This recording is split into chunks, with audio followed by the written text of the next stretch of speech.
later time. And you'll see now it'll come up a recording request. Just go ahead and click Got It when that appears on your screen. And this workshop will be available on AARP California's YouTube channel. So if you weren't already aware, AARP is the largest nonprofit, nonpartisan organization in the US dedicated to empowering people to choose how they live as they age.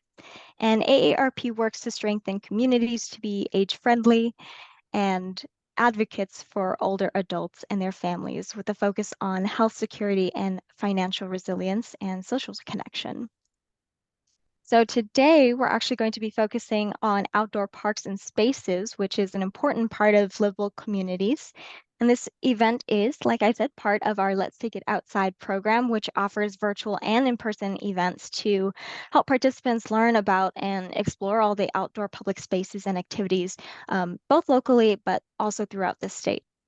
So speaking of, let's see where a couple of folks are zooming in from. I see pretty local to us. We've got Pasadena, Glendale, Manhattan Beach, but then we've got a little bit towards the OC, Garden Grove, Northridge, Santa Clarita. So people coming from all over Southern California, which is so great. We're so glad you were able to join us today. So the Let's Take It Outside program does align with AARP's Livable Communities initiative. And through that, AARP works with communities to help them become more livable for people of all ages and all abilities. And these events are free and open to the public. So we do invite you to stay connected and to keep learning more about these Let's Take It Outside events at aarp.org/Let's Take It Outside CA. So I'll go ahead and copy that and put it into the chat for folks if you want to learn a bit more. We do hope you stay in touch with us and look for more opportunities. So today we actually are going to be joined by the Friends of Ballona Wetlands. So before we pass it off to them, I do want to start off with a poll and to see where everybody is at their knowledge of the Discovery Park and the Ballona Wetlands. So you should see that coming up right now. So did you know what the Ballona Wetlands and Discovery Park, that they existed? Yes, you already know. No, this is the first time you're hearing about it. Maybe you've heard about it, but you're not quite sure.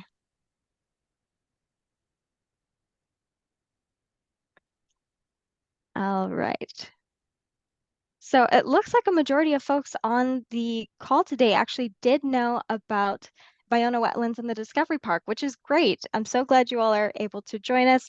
For those of you that are not aware or were not aware of it prior to this, very happy that we'll be able to expose you to the wetlands and the Discovery Park so you can learn a bit more. So with that, I'm really excited to have Samaya Rubio join us today for this presentation, joining us from the Friends of Ballona Wetlands. And Samaya, we'll go ahead and pass it off to you. Amazing. Thank you so much for that intro, Sam. I'm going to go ahead and share my screen, and we should be all set to go. Is everybody able to see that? Yep. Amazing. All right. Well, thank you all so much for joining us at our really exciting informational session. We're so glad to have you here and to introduce so many of you to the Friends of Ballona Wetlands and to the Ballona Wetlands at all. For a little bit of background on me, my name is Samaya Rubio, and I'm the Manager of Communications and Community Engagement at the Friends of Ballona Wetlands. We're a nonprofit organization dedicated to championing the restoration and protection of Los Angeles's last coastal wetland and educating our diverse community as stewards of nature. So let's go ahead and jump right in. All right. So as we go over a little bit of the content, I wanted to brief us on the outline of the presentation. We'll go over a little bit of the history of the Ballona Wetlands and the Friends of Ballona Wetlands, learn a little bit about the ecology of the wetlands themselves, and learn about the Ballona Discovery Park before jumping into the details of the Ballona Discovery Park's accessibility and sensory experiences. Lastly, we'll go over how to prepare for our upcoming tour and have some time for questions at the end. As Sam mentioned before, the purpose of this presentation is to inspire and equip you with everything you need to know in order to recreate at Ballona Discovery Park. And I hope you leave this presentation feeling ready to take it outside. Let's jump right in. So let's talk about the history of the Ballona Wetlands. For us to learn about the history of the wetlands, we have to go back way, way, way further than just the Friends. So hang on with me as we jump through thousands of years. For those of you who may not know, much of Los Angeles's coastlines and really much of Southern California's coastlines used to be wetland habitat. When this area became more and more popular for development, Southern California began losing its wetland habitat. One wetland that remained was the Ballona Wetlands. Ballona was and remains the homeland of the Gabrielino Tongva people for thousands of years. After the Spanish arrived in 1592, the Tongva population was decimated by the foreign diseases they brought, including smallpox and measles, and the few survivors were moved to the San Gabriel Mission and renamed Gabrielinos in 1771. Within the last 200 years, Ballona Wetlands has endured many changes to the land how it is today. The wetlands have endured being used for agricultural land, industry, and later to serve the population boom as residential land. In the 20th century, Ballona has been used as part of the Pacific Red Car rail system, bringing people to the beach, a race car track, a horse stable, and most recently as an airstrip for Howard Hughes. The biggest blow to the Ballona Wetlands, and kind of a little bit of information on where we're settled, is right next to Marina del Rey. When 900 acres of wetland were destroyed to create the marina we know today, we lost a lot of wetland habitat in our area. And much of the dredged material ended up being placed on top of what we already had in the wetlands today. Now we've moved a little bit through time again, and we're in the 1970s. This is when I feel like many of you might have been aware of what was going on down here. So in the 1970s, when Howard Hughes passed away, Hughes's heirs wanted to split up and sell the land that was the airstrip to a developer who had the original plans for Playa Vista. And I don't know if any of you know where Playa Vista is today. I know some of you are in Manhattan Beach, some of you are a little bit more inland, but Playa Vista is in a beautiful, beautiful area right near the Ballona Wetlands. Now, this area ended up being developed partially, but the original plan for the wetland would have consumed all but 72 of the remaining 1,187 wetland acres. In response to this plan, the Friends of Ballona Wetlands created a grassroots movement together to prevent further damage to the wetlands. From the 70s to the 90s, the Friends of Ballona Wetlands worked with developers of Playa Vista to save the approximately 600 acres of wetland habitat we have today. The wetlands were saved as a result of the work of the Friends, which is a history we don't take lightly, and we use it to fuel and inspire our work to this day. Now let's jump into a little bit of what we do today. We're not just on Zoom talking to you all. We've got a lot of different programs, including our scientific programs. Today, the Friends leads a ton of different scientific programs to study the wildlife at Ballona, including an ongoing tree swallow nest box monitoring and banding program, and monitor special status species to support protections and advocate for habitat improvements. We have a few special status species at the wetlands, including the least bell's vireo. The vireo is a very beautiful brown bird, and it's in need of riparian habitat, which is kind of thicker habitat found next to rivers and streams. I know you all are from all over Los Angeles, but I don't know how many places you can find really good quality habitat that's right next to rivers and streams nowadays. So Ballona Wetlands has become a really important place for this important bird. Another special status species we have at the wetlands is the El Segundo blue butterfly. This federally endangered species of butterfly is so small, it's about as big as a fingernail, and it's only found in Los Angeles' coastal habitat. And it even has only one singular host plant, which is found from Palos Verdes to Ballona. The work we do to save this species is shared between multiple organizations working across this area, together called the ESB Coalition.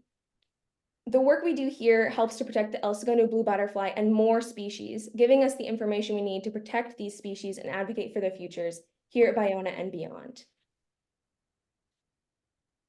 In addition to all of our scientific information, we also do environmental education. This is a huge part of our work. We're dedicated to educating the public about the importance of the wetlands, and the Friends has a small but very mighty team of 3 environmental educators who have over 10,000 interactions with students all across Los Angeles in 1 year. These students are met with high-quality curriculum, sharing information about Ballona's history and ecology with students from all over the county. Many students are bused from urban dense communities and have little access to green space, including parks and the outdoors. We also lead classroom and pre and post field trip sessions and host virtual programming for those who can't make it out to Ballona. In addition to our formal environmental education program, we also lead public tours like the one that many of you will be going on and host community events, which allow thousands more to access and explore Ballona annually.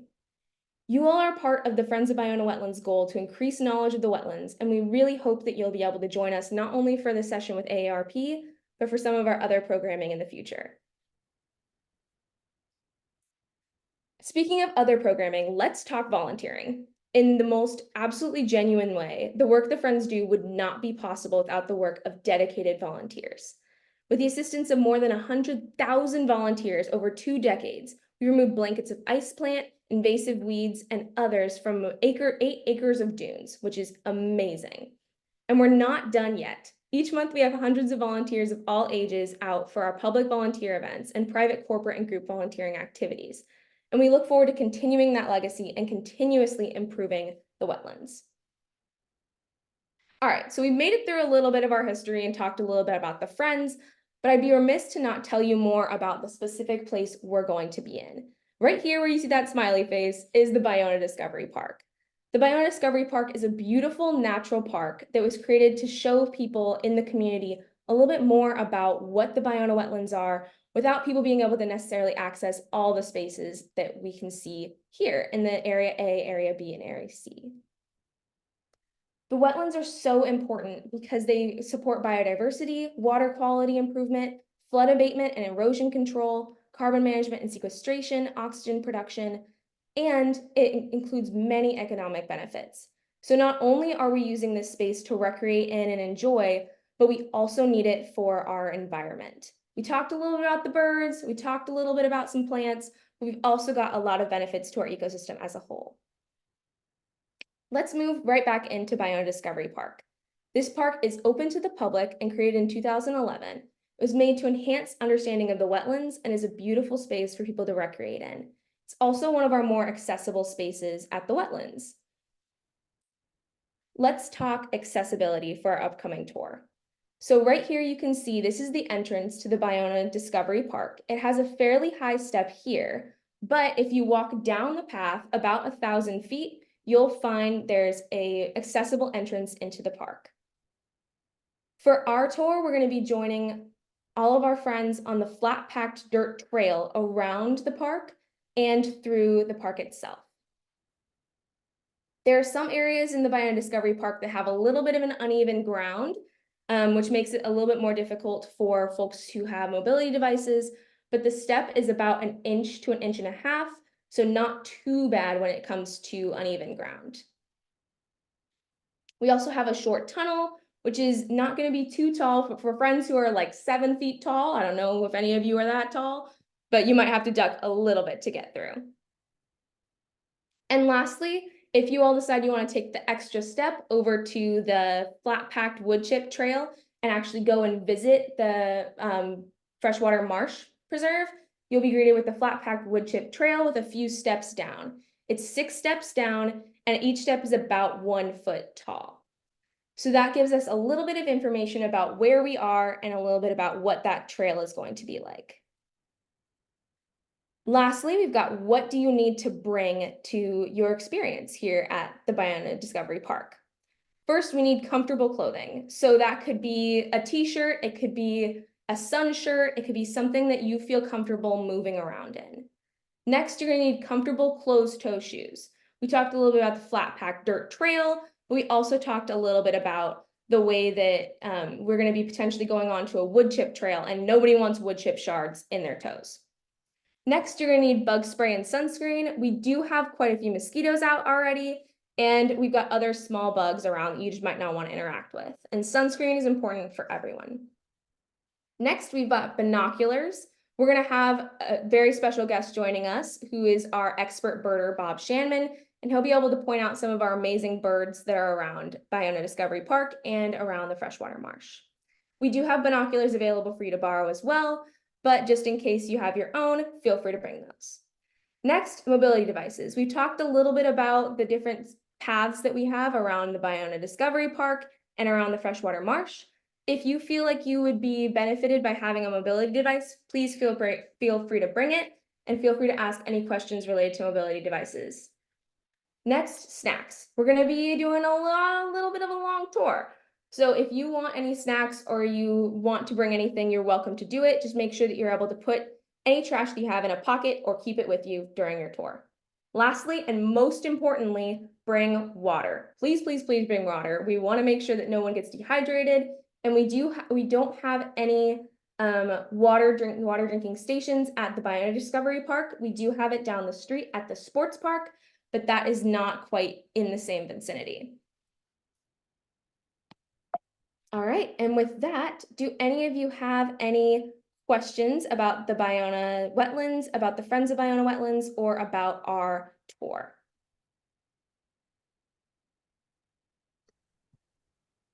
So, Samaya, I see a couple folks have questions about the Discovery Park. For those folks that weren't able to make it or register for upcoming in-person guided walk, um, how can they get out to the Discovery Park? Is that something that they need to uh, register for, or do they just visit on their own? Yeah, so the Discovery Park is open to the public. So you all are welcome to join during the sunrise to sunset hours at the Biodiscovery Park. My only note would be if you want to come for a guided tour, we do have guided tours that start at the Biodiscovery Park. You can find those on our website under the freshwater marsh tours. Okay, and then I also see some questions about bathrooms, if there's any bathrooms at the Discovery Park that people can expect. Yes, so we do have restrooms that are we do have one porta potty that's right in Biodiscovery Park. But when it comes to accessible restrooms, you'll have to go down the street to the sports park, and that's about a block away from the Biodiscovery Park. And then we have some questions about duration of the tour, the in-person tour. So if you are one of the folks that is registered for our in-person tour on June 15th, that begins at 1 o'clock. There is a portion that is through the Discovery Park. And then if you do feel like you want to continue onward, we will be extending it over into the freshwater marsh, like Samaya mentioned. But overall, it is about an hour and a half if you stay for the entire duration of the tour. Yes. And then there's some questions about whether pets are allowed at the Discovery Park if folks go and visit. Yes, so leashed pets are allowed at the Biodiscovery Park. We do have access for those pets, but we want to make sure that all of our friends stay on leash. And then let's see. Oh, a really popular one. Is it free for folks to visit the Discovery Park and the 100% wetlands? free all the time. Amazing. And another question, we might be able to show this on the map, but they're wondering where the entrance to the Discovery Park is. Yes, let's go over that here. So this will be good for folks to know if you're joining us or if you just want to go and visit the Discovery Park on your own as well. Absolutely. So this is the entrance. You'll be able to kind of see it based on this little overhang here from the street. It's pretty noticeable from the street, I would say. And then you can just walk right on in this way. And then I don't know if you've already shared out the address for the Biona Discovery Park, but let me pull that up for you right now so we can make sure that we share it here. And then there's free parking that's available on the street. You can see right here, it's got that 2-hour parking sign. So you're welcome to join for about 2 hours and you should be all set. Additional parking can be found down the street at the sports park. And then folks are wondering if they do go out onto this trail, is this a camera-friendly trail? We have one person here, David, it says he has a big super telephoto camera, and they're Oh, wondering if they can bring that. yeah, so all of our trails are camera friendly and we do appreciate the request. I would say for David, you in particular, you might be interested in our Nature Walks for Photographers tour that we do every other month. So I definitely get in on that, but you are absolutely welcome to bring your camera for this tour as well. And then actually, Samaya, speaking of tours, if for those folks again that maybe weren't able to sign up for our guided walk that's coming up on the 15th, and maybe they don't want to explore the Discovery Park on their own, how might they get involved in guided tours? Is there any way that they can join on one of those? Yes, absolutely. So all of our public tours are available on our website. You can find that at bayonafriends.org/community events. Amazing. And then the hours. Folks have some questions about the hours. Yeah, hours for the Biodiscovery Park, hours for our tours. Oh, I'm sorry. Hours for tours, but then also for the Discovery Park. Yeah, absolutely. So hours for our tours, we usually do morning tours, and once in a while we'll do an afternoon tour. I'd say most of our tours start at between 8 and 10. Some of the tours start a little earlier, some of them start a little bit later, depending on what tour it is. But for this one, we're starting in the afternoon. And then we have a couple of folks who are a little bit curious about what kind of insects and animals live in the wetlands and that they might get a chance to see if they were to visit the wetlands or the Discovery Park itself. Absolutely. So in terms of animals, we have a big slew of different kinds. We have mostly very small animals, so we think squirrels, birds, things of that sort. We have a lot of different kinds of birds. If you're interested in birding, you are most certainly in luck for this tour because you'll have an expert birder with you. But if you're looking to learn more about birds, we also have a whole section on our website dedicated to the different kinds of birds you'll be able to see. And I think you mentioned there's birding specific tours as well, right? Yes, absolutely. And this month in particular is the best month to come out for a bird tour. We have three different bird tours happening this month. We have beginner birding, we have birding with pride, and we have birding with Bob, which is a little bit more of an expert tour. Anyone's welcome to any of the tours, but I'd say choose your level of tour and join on one of those. And then we have a question here about parking. So for parking for the Discovery Park, there's a couple of different areas that you'd be able to park at. Do you mind going into detail about that, Samaya? Sure. Yeah, so there's a couple different parking areas, as Sam already mentioned. So if you were to look, I don't know if you can see where my cursor is, but where that sign that says parking and 2-hour parking, right to the left of that is going to be a whole street full of public parking. Additionally, if you cross the street from that crosswalk, you'll be able to find a ton of neighborhood parking that's also free. And then if a third option is if you want to go to the right of that part of that sign, you'll be able to walk a little bit further down and you'll see a full parking lot that has space for any kind of car that you would need. Those parking lots do get full on the weekends because there is a little soccer team that practices there. But I will say that it's fairly simple parking to get to. And then I see a question here, Samaya, about public transit. Is this an area that's uh, accessible via public transit? Yeah, I would say it's fairly accessible being via public transit. There are a couple of different paths to take to get to the Ballona Wetlands via public transit. So if that person wants to send an email, they are welcome to send an email and we can give them a little bit more information about how to get from where they are to the Ballona Wetlands. And then for folks that do want to contact the friends to learn a little bit more about tours or accessing through the public transit, what would be the best way for folks to get in contact? I would say you can use my email. That's going to be samaya@bayonafriends.org. And that will get you directly to me. If you just mention I came to the AARP tour and I'm interested in getting to the Ballona Wetlands via public transportation, I'll be able to give you a little more information.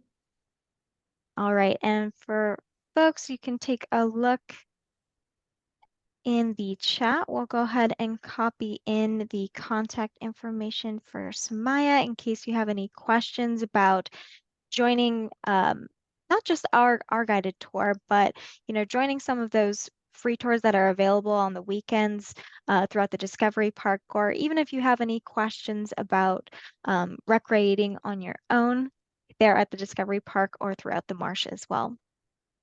For those who are not able to make an in-person tour, we had a question about if there are any virtual experience opportunities, kind of Yeah, similar to absolutely. this, or Yeah, we do have quite a few different virtual opportunities. I will be able to put those in the chat, or maybe Scott will put them in the chat.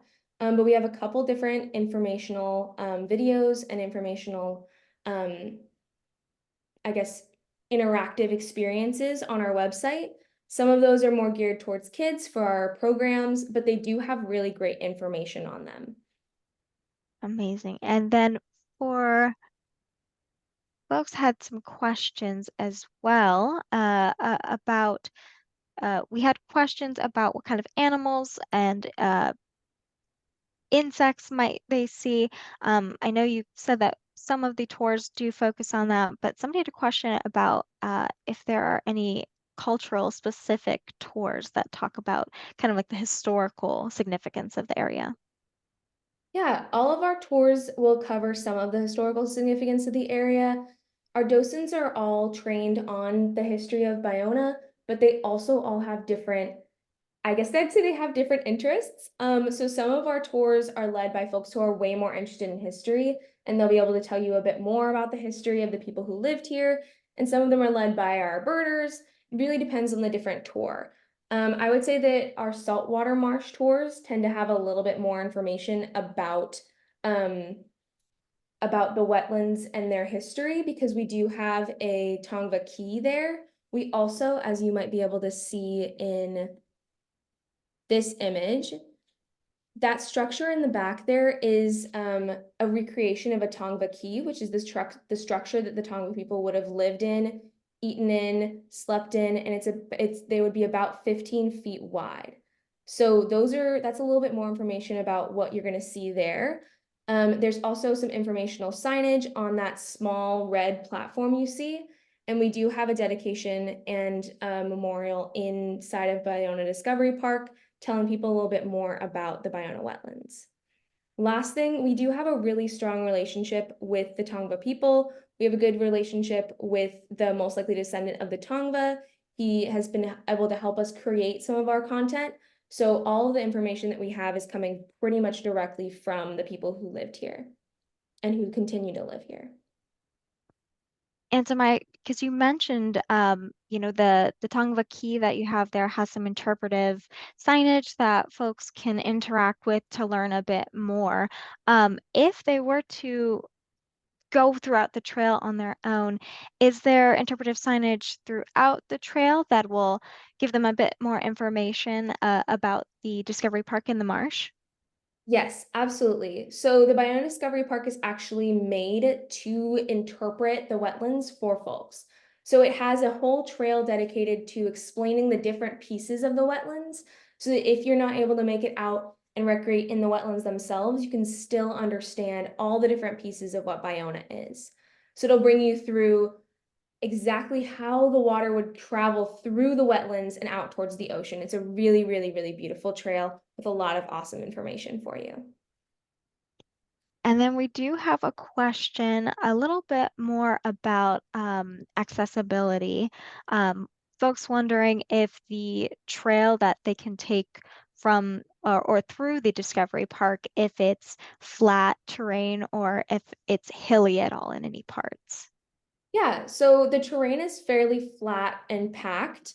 As you can see, this is mostly what it looks like. It's a fairly flat packed dirt trail.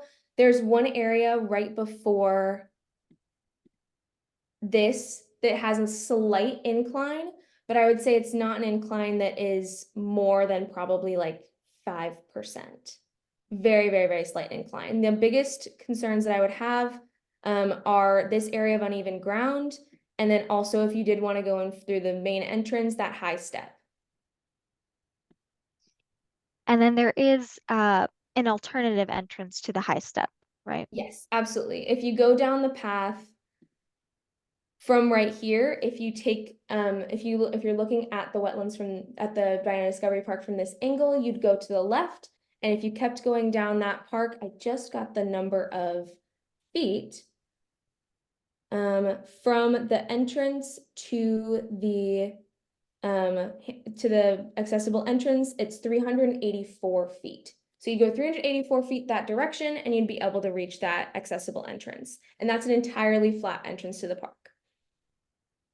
Wonderful. So I'm just taking a look at the chat. And folks, if you do have any additional questions about the upcoming tour or even, accessing the Discovery Park on your own, because we really do want to also encourage you and make you feel prepared if you want to go to the Discovery Park and explore on your own. Let's see, I just saw a question come in. How many miles of trails do visitors have access to? Ooh, we have lots of different trail lengths.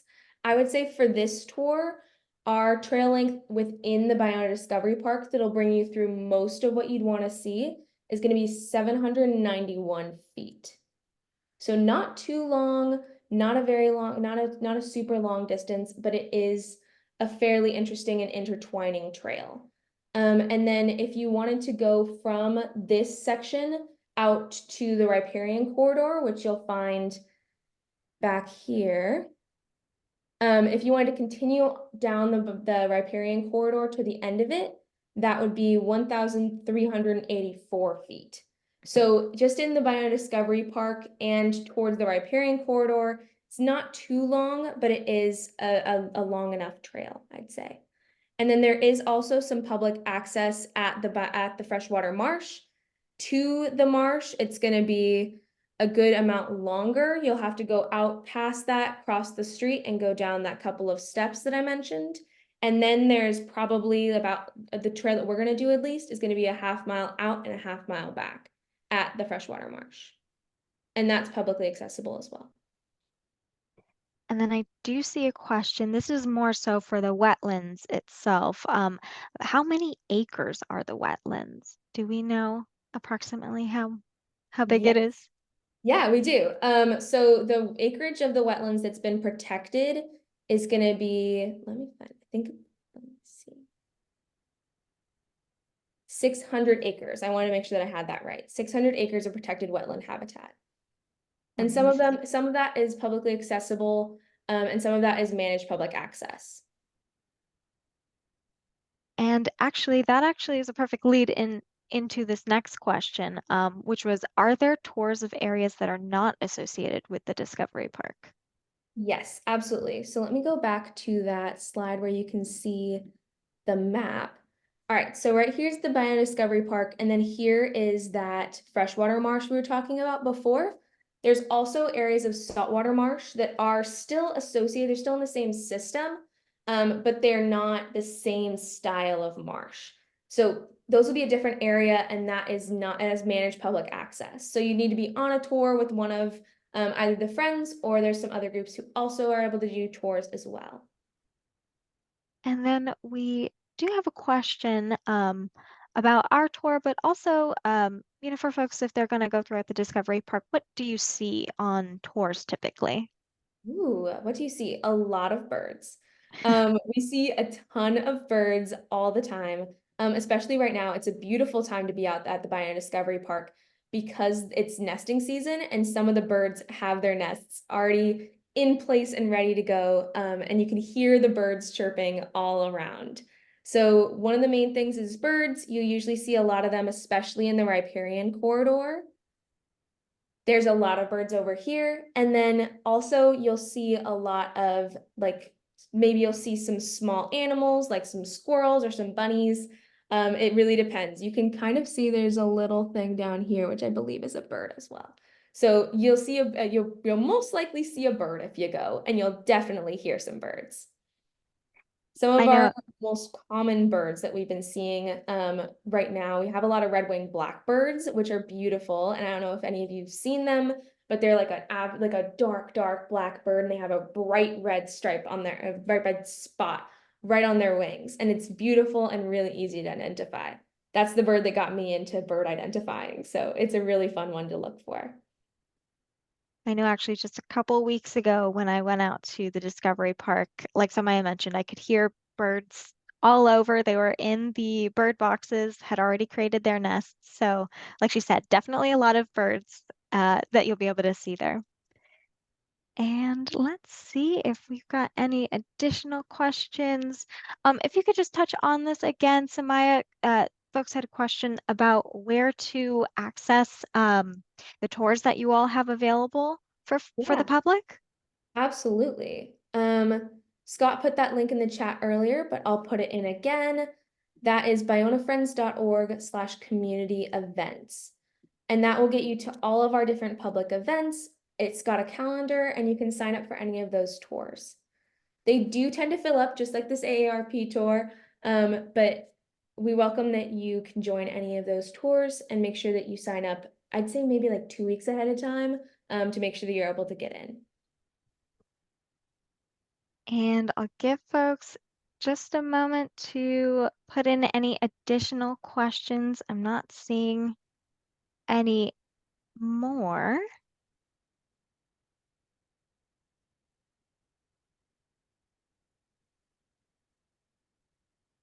I think we've hit all of the questions. So definitely take a look at that link that Samaya dropped into the chat for you all to see some of the other additional opportunities for some of those community events that uh, are open to the public to get out into the Discovery Park and the marsh.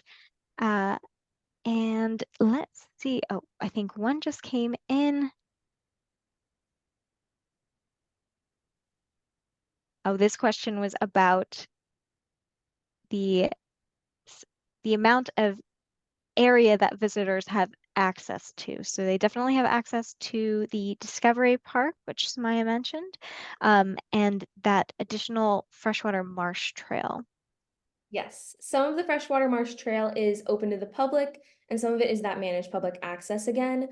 So there's some spots that you'll see that you'll be able to walk down that small set of stairs and walk to the right or to the left, and then you'll be greeted with a fence on either side, and that'll be where you'll be able to end your walk. And then I have some questions specifically about the upcoming tour. If you are one of the folks that is registered to join us on June 15th for our in-person Ballona Discovery Park guided walk with the Friends of Ballona Wetlands. That is again on June 15th. We'll be there from 1 to 2:30 p.m. So you can arrive a little bit early. We'll get you all checked in and we'll get started through our Discovery Park guided walk. And again, you do have that option to extend to go into the freshwater marsh. And then the address of the Discovery Center. We've got some folks who definitely want to head out there to visit. We'll go ahead and pop that into the chat for you all. Yes. Um, and then there are some questions about how to access today's recording. Now we've covered a lot of information, folks, so we'll go ahead and you will be getting a email at the end of this program, just thanking you for joining, and it'll have some additional information about where you can access this recording. It's actually going to be on our AARP California YouTube page. We have this program, which will be going up, and some of our other Let's Take It Outside programs, which have been done throughout the state. If you want to learn a little bit more about some additional outdoor spaces and organizations that are working in outdoor spaces, there are some more videos that you can take a look at there. So I'm not seeing any additional questions. We did go ahead and pop the address of the Discovery Park into the chat. Thanks so much, Samaya. So take a look at that, folks. And we also have the AARP YouTube page where you can access this recording after we've concluded the session. So I'm not seeing any additional questions coming in. So many wonderful questions. Thank you so much, everybody. I hope we've given you a good amount of information about what to expect on a guided tour. But again, a large part of what we wanted to do here today was also make you all feel like you've gotten the sort of information that you need to feel comfortable and confident to get out to not just the Discovery Park, but to recreate in general at some of your nearest parks. So that is the conclusion of this portion. We'll go ahead and I want to send out another poll for folks.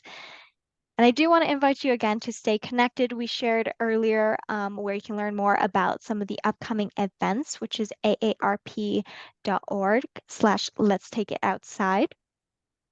And that's where we'll have upcoming events that are happening all throughout the state, but specifically in Southern California. And I also want to give a big thank you to the Friends of Ballona. Thank you so much, Samaya, for presenting all of this information for folks and giving them that background information about what to expect if they were to go visit the wetlands and the Discovery Park. So I'm going to go ahead and send out a poll for you all. I'd like to see how you all are feeling after this Let's Take It Outside session.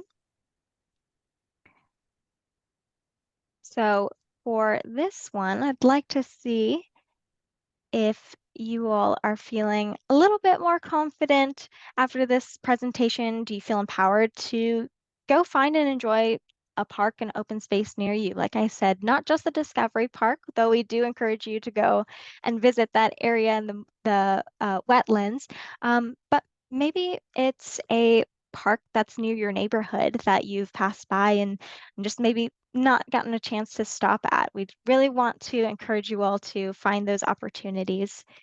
And it looks like we've got a good amount of folks that are feeling really excited to explore some new parks. So that is wonderful. That is exactly what we wanted you all to come away with after this session today.